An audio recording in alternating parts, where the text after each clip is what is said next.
अस्सलाम वालेकुम। नई वीडियो के साथ आपकी खिदमत में हाजिर हूँ। आज आप लोगों के लिए जो ख़बर हम लेके आए हैं, आजकल बड़ा डॉक्टर्स आपको नज़र आ रहे हैं जो इसी टॉपिक के ऊपर वीडियो बना रहे हैं कि पॉलीसिस्टिक ओवेरियन सिंड्रोम का नाम चेंज कर दिया गया है।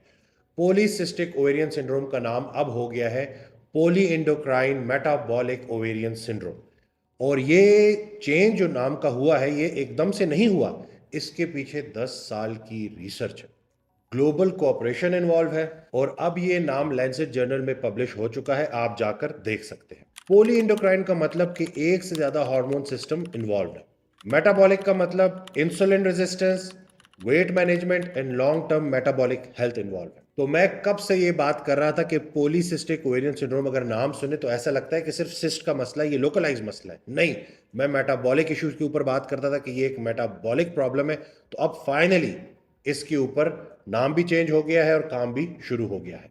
और ओवेरियन का मतलब आपके हार्मोन्स और फर्टिलिटी अफेक्ट होती है, और सिंड्रोम का मतलब पैटर्न ऑफ कनेक्टेड सिम्टम्स।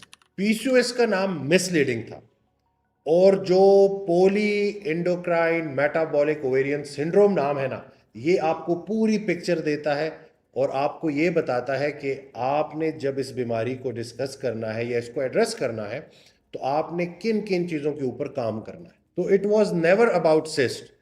ज़्यादा फोकस हमारा होना चाहिए था हार्मोन्स के ऊपर, मेटाबॉलिज्म के ऊपर, फर्टिलिटी एंड मेंटल हेल्थ के ऊपर। और ये मिसलीडिंग कैसे था इसको जरा डिटेल में डिस्कस करते हैं कि बहुत सारे डॉक्टर जब अल्ट्रासाउंड करवाते थे तो अल्ट्रासाउंड पे सिस्ट नजर नहीं आती थी, बट पेशेंट कंप्लेन कर रहा होता था और जो सिम्टम्स थे वो सारे के सारे आपको बता रहे होते थे कि ये सिंड्रोम मौजूद है, बट सिस्ट के ना होने की वजह से डायग्नोज नहीं हो पाता था। और ये स्टार्ट कहाँ से होता था? ये स्टार्ट होता था हमेशा से इंसुलिन से।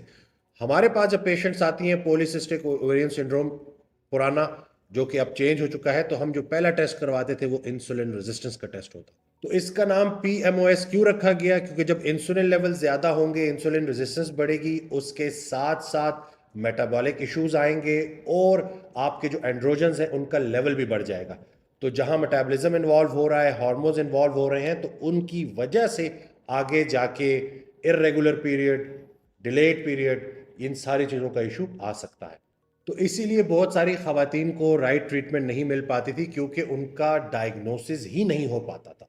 अब जो कि जब नाम चेंज हुआ है, फोकस हमारा शिफ्ट हुआ है, तो जब हम इन चीज़ों के ऊपर काम करेंगे तो हम बेहतर तरीके से जो पेशेंट है उसको डायग्नोस कर सकेंगे। तो पीएमओएस को डायग्नोस करने के लिए फुल क्लिनिकल पैटर्न देखना होगा। तो अदर देन अल्ट्रासाउंड कौन से इंपॉर्टेंट ऐसे टेस्ट हैं जो हमें बेहतर डायग्नोसिस तक पहुंचा सकते हैं? पहला, total plus free testosterone, SHBG, DHEAS test, fasting insulin test, उसके साथ आपने होमा आर कैलकुलेट करना है, FSH और LH की रेशो, प्रोलैक्टिन एंड TSH।